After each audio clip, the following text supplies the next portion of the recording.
I'm Chris from Redmen TV. Do us a favour, do yourself a favour, and subscribe to the Liverpool Connection podcast. Do it now.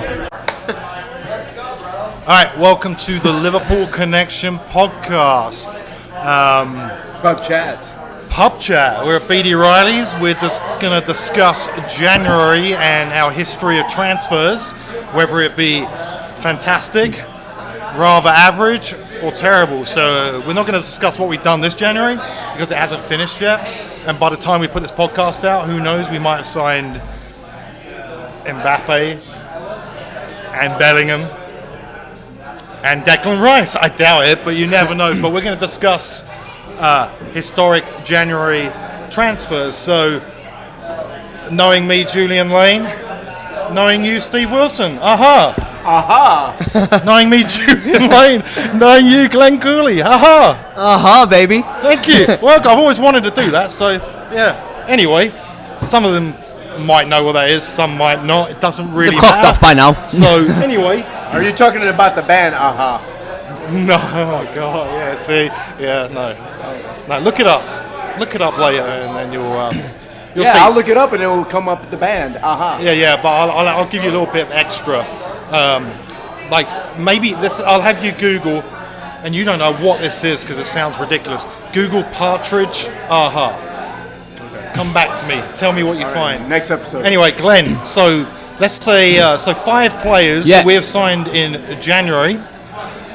So basically, we're just going to sort of have a little chat about 5 players. Some of them have been absolutely amazing, some of them have been absolutely stinking, and some maybe a little bit in between. So first off, we'll kick off with probably maybe the worst January transfer signing ever. Andy Carroll, what was your thoughts, Julian, when we first signed? When we first were into it, I know it was very, very last minute. What was your very first thoughts, Julian, when we were in for Andy Carroll and he was getting on a helicopter? Being completely honest, at the time, I was excited by it.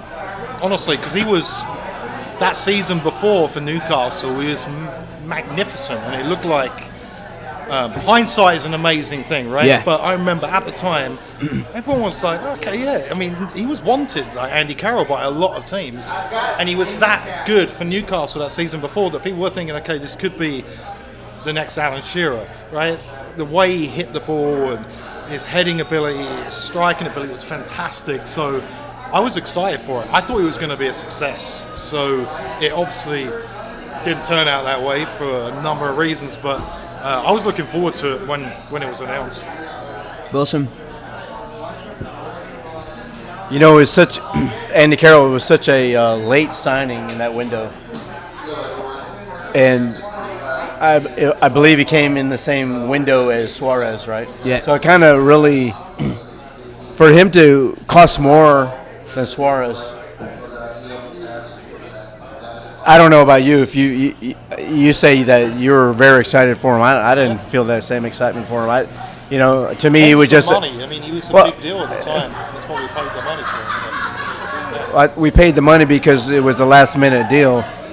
That's why we paid the money for him. But I mean, he didn't excite me. To me, he was just another typical British player. You know, strong in the head. But I didn't see What's a typical British player?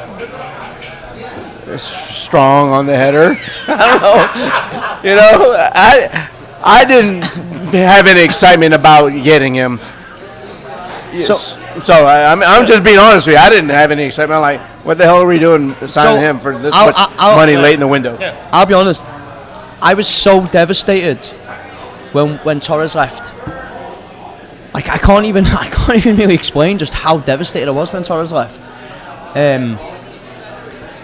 That, like, you know, now we're older, we know when footballers are going to leave, right? But at that time, I just sort of told myself, no, he's not going to go. He's not going. And I was just devastated, but I did get excited about Carroll, but it was more the fact that we had this money, which was burning in the pocket. Carroll had done really well for Newcastle, and it was like, right, we've signed Carroll and we've signed Suarez for the same price of Torres and Benayoun or whatever, and everyone was trying to sort of tell you, sort of tell yourself that. But excited, but also like just absolutely devastated the fact that that we'd signed. That we'd sold Torres. But you remember when we actually got Carroll, when he like that first part of the season. I know he had an injury, didn't he, at the start? He did. When he actually played, he actually done okay. He done all right, didn't he? He was just absolutely plagued with injuries, wasn't he? To be fair to him, he was plagued with injuries, wasn't he? So, any great moments? I'll tell you my not so great moment.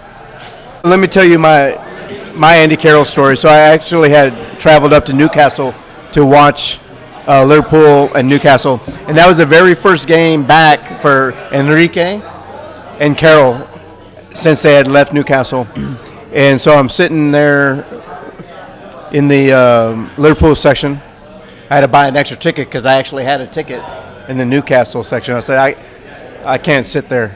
I can't be like Julian and pretend like I don't care and sit it with the home supporters. But Brentford? Yeah. So anyway, that game, I distinctly remember Carroll having a chance to jump over the defender and tap the ball into the goal, or jump over the goalie, and he dove instead. And I was just like, I was beside myself, like, just jump over the guy, tap the ball in the net, and you score a goal. But that was a game that Pepe Reina got a red card, and Enrique ended up being the goalie. And we lost 2-0, and it was horrible. And so I've never really fancied Andy Carroll because I look for something different that I want to see in a Liverpool player, and for me, he just never ticked the boxes. So I agree with you, Glenn. Though he was hampered by injuries from the start, and it definitely, he definitely struggled with that. Do you know what though? There is a player there. He had injuries before that though, so it was really stupid. Like our ownership, like now, like if we had that much, we had that much dough, there was no way you would just go for like the. Do you know what I mean? It's such a stupid signing. But do you know what though? Transfers like do you know what though? He gave us the FA Cup against Everton, and for that, Arthur wasn't free. For that, that's the moment I will. remember. I will always be in debt for him. I think also the fact that the Rodgers come in after, and the way that Rodgers sort of wanted to play and whatever, it was never ever going to work. Yeah, but it wasn't gonna suit. We'll move on to someone who was mustard, signed in the same window. We just mentioned him. Luis Suarez was your first. Do you know what? Before we were going to sign him, how much did you know about him? And then also, I mean, obviously exceeded our expectations. But how much did you sort of know about him when we were signing him? A little bit. I mean, I knew that he was a quality player at Ajax, and already he was doing really well for Uruguay, and he was proven. But I don't think anyone thought he was going to be the genius that he turned out to be. Yeah, I knew we were getting a good player. I mean, that much was obvious, but not to the humongous level that for the seasons he was at Anfield.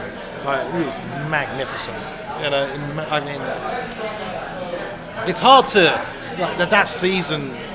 The Brendan season was the season we finished second with Sturridge, Coutinho, Gerrard, Henderson. How good, especially Suarez, was, and he was, and you love someone that gives everything, every single game, and like immediately that got the fans on side, right? You had a player that, it was almost like when Manchester United had their Cantona. Back in the 96, 97, 98 time, we had our Suarez, and it was kind of a similar thing. You had this street fire, this man would do everything on the pitch, and sometimes he obviously went too far, as we very well know. Yeah. But fantastic signing, brilliant, one of our greatest ever players. What about yourself, Wilson? What did you, as we'd signed him, what can you sort of remember of him, and were you? Well, like Julian said, you saw that he scored goals in the Eredivisie, and you're like, okay, but that doesn't always translate to the Premier League, does it? And we all know that. Yep.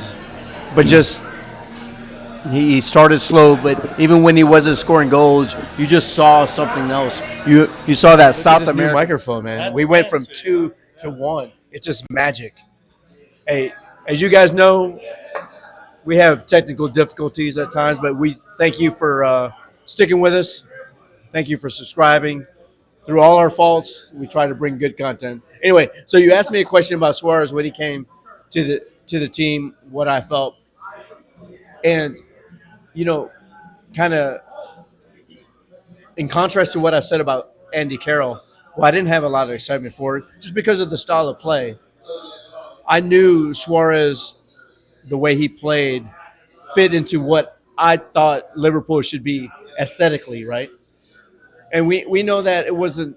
It's not a given that somebody from the Eredivisie is going to come to the Premier League and and be successful. But I was just hoping that he was going to bring a little of that South American flair, and did he? By exceeded everyone's expectations. It's funny because you go back and you if you research the 15 years that he played from Ajax to Barcelona, he was the third leading scorer behind Messi and Ronaldo in Europe.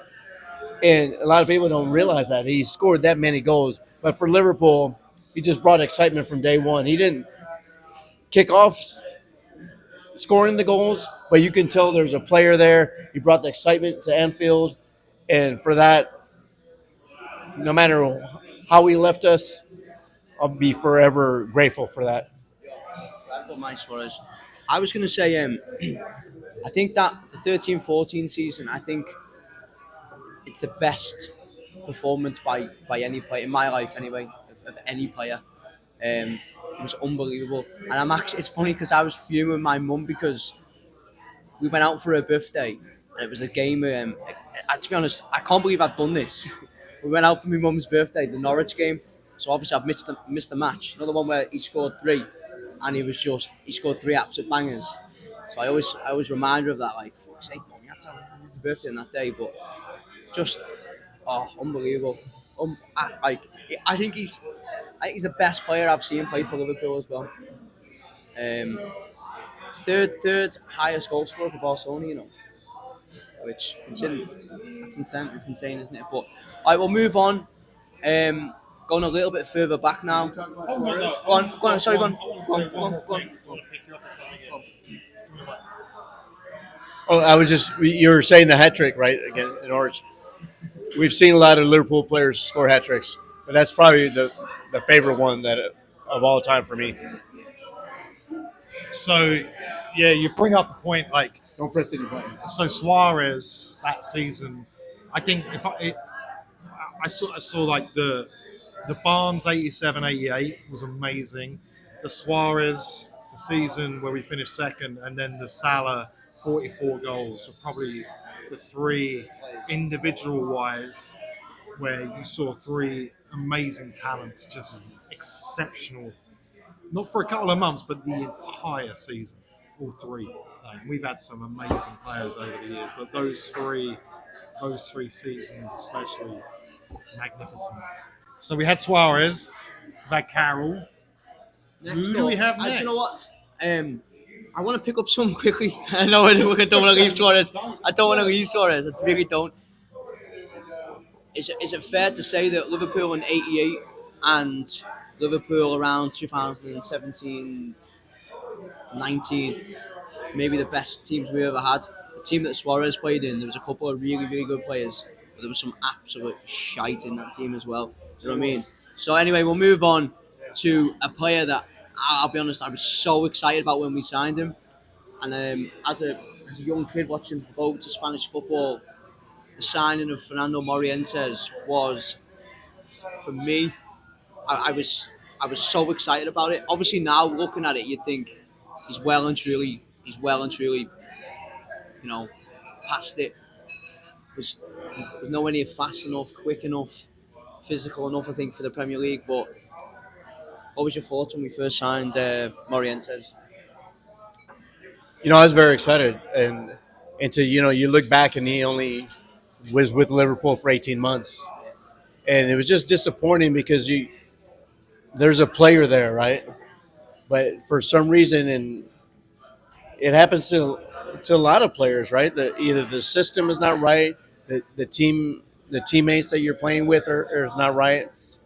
But Yeah, I was very disappointed that he didn't play more. He didn't produce more for Liverpool because I was so excited for him coming on. So I was the opposite of Andy Carroll. Andy Carroll, I was excited by. Fernando Morientes, I remember at the time thinking, why have we signed this fella? I, I, I thought, and I remember a number of fans felt the same way, that the guy was done. I was surprised we signed him, and I wasn't excited, and it turned out exactly the way I expected it, to be blunt. That's all I have to say about Morientes. A great player when he was younger, great for Real Madrid, but for us, we signed him at the wrong time. I think he was done, and I wasn't surprised whatsoever. And then, do you just remember his song? More, Morientes. But yeah, he was shite, so we didn't really sing it that much. But I did love him when I was a kid. I genuinely did like him, Raul, watching them for Real Madrid. It's absolutely brilliant. So, shame. Fucking hell, as long as it's not 2 hours long like the fucking Newcastle one. no, I mean the first time I remember meeting you, we were at this end of season barbecue. And I started singing about Morientes. No, you sang everything. I mean, we thought we knew songs. We knew like 5 or 6 songs. So you met Glenn at a barbecue. Yeah, the end of season barbecue. yeah. But anyway, he knew like 30 songs that no one ever heard, and that was my first impression. Like you're gonna be all right, mate. Oh, thanks. Yeah. Just sang all this shite. Yeah, sang all this shite. You know. Who? Moving on now to a time where it's so weird thinking about it. When we signed Robbie Fowler back again, Yeah. it was such a weird time because like we were sort of going through like a going through sort of like a we just needed some experience at the time. And we had a lot of random forwards around that time. We didn't really have anyone. Um, but having him back, like I remember when he left, I remember exactly where I was in my house when I was in my nan's house. My mum said to me, Robbie Fowler's going to Leeds," and I just remember being absolutely devastated. So when he first came back, and I had a ticket to the game, so me and my mate went to the game, and he scored an overhead kick, but it was ruled offside, and it was 0-0 at the time. It was absolutely dog. It was against Birmingham. It was absolutely dog shit of a game, and we thought Fowler had scored the winner in the like really late goal. But just having him back, it was just. I know it wasn't great, but you signed him for what you were, but having him back, it was just absolutely buzzing. What about you thought? And actually, didn't he, the season he came back, or maybe it was one, I don't remember if it was the one after, or it was that one where he scored the overhead kick, and I think it was against Charlton and got us into the Champions League, right? And yeah, I remember when Fowler came back, I was really excited. I knew he'd do well, and I was devastated when he left, but I knew he wasn't going to be the player that he was, but because he is such a natural, it was never quick, Fowler, right? And when he came back, he was fantastic. He played a huge part for us when he returned, and I was really excited because like everyone, we loved Fowler. And, proper, passionate, local, gave everything. Similar to Suarez in that way. Controversial. We all remember the sniffing of the Lions against Everton. He was a player that you really wanted to get behind, and you really wanted to do well. So when he came back, I was over the moon. I've had the privilege of playing with Robbie Fowler a couple of times. So anyway, I had to mention that. But when he came back to Liverpool, I was very excited because I really missed the first time he was there, right? Yeah. And so I was so excited about it, and obviously you really can't recapture the magic that you had when you were younger. But I just seeing him in a red shirt again. I was made up for it. So, Moving on now to another lunatic. We seem to sign a lot of our really, really good signings in January, especially in the last like 10, 12 years. There's been a lot of lunatics from South America. And this fella at the time was playing for. He couldn't get a game ahead of. I think think it was Nigel Reo-Coker and Mark Noble for West Ham. He was playing in the West Ham reserves. What was your first thoughts when we signed Javier Mascherano? I really didn't have any thoughts because I didn't really know much about him, at the time. So it's you kind of look back and you're like, hey, what's this guy gonna be? Like you say, coming from West Ham, not really playing a lot. Why did we get him? But obviously, he left an indelible impression on the team, his time there, and gone on to greater things after, and so he'll always be a big part of our history of the Liverpool Football Club. So. Well, Mascherano was part of the whole dodgy deals, wasn't it? The ownership with him and Tevez, right? And it felt like we snuck in there and we grabbed Mascherano from West Ham. Did Mascherano play? He barely played for West Ham. If he played at all, he didn't play. He couldn't get in, could he? I was excited. I thought, yeah, Mascherano, brilliant, because I'd heard all about him. He was massively hyped, and it was a big deal. And West Ham somehow miraculously got him, and then we kind of snatched him in a way, and we've been missing that type of player for a long time as well. It's been a common conversation, argument.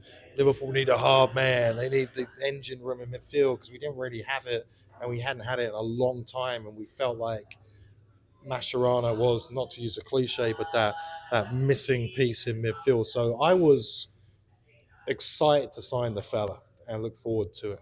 Well, it's weird, because when they first came to West Ham, it's hard for a lot of people that don't realize they were like two South American superstars. So them going to West Ham, and like this is not West Ham now. It would be like them going to like Bournemouth for the equivalent. It was mental. It was so weird them going to West Ham, and everyone was like, "What's going on here? How's happening?" But so he didn't really play for West Ham originally, and he actually came to us on loan first, and then he impressed on loan, and then we signed him the following summer. But he was just a lunatic. And remember when he got sent off at Old Trafford, and he basically wouldn't leave the pitch and stuff, and he was just, yeah. I loved Mascherano. I think we also had the midfield four: Gerrard, Mascherano, Alonso, and Sissoko. Best midfield in the world. Another great song. That's almost like, not to compare it to England, but it's like the golden era, right, of England, when you had your Beckham and you did Scholes and all that. And I felt like that that midfield, and yeah, the song, we had the best midfield in the world, but it didn't. I think we hoped it was going to was more the song. We like this. This really should be the best midfield in the world. And at the end of the day, it really wasn't. Sissoko was good on his day, but didn't really, wasn't there enough. And he had the eye injury, etc. And at the end of the day, I and it sounds weird saying this, but I'll say it, I felt a little bit disappointed in Mascherano. I thought he was decent. He was good. He was a little terrier. I think maybe I expected more, and I think you mentioned it as well. I think he was a little bit, he got stuck in, but maybe he wasn't intelligent enough with his fouls, with his tackling.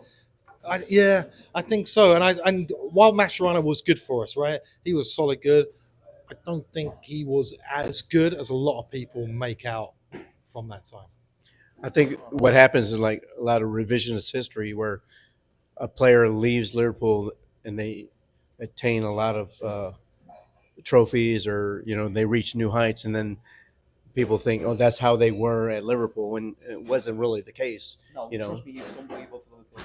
Yeah, but I mean, he became unbelievable. He was unbelievable. He wasn't. Yeah, he wasn't. I mean, was very good. Honestly, mate.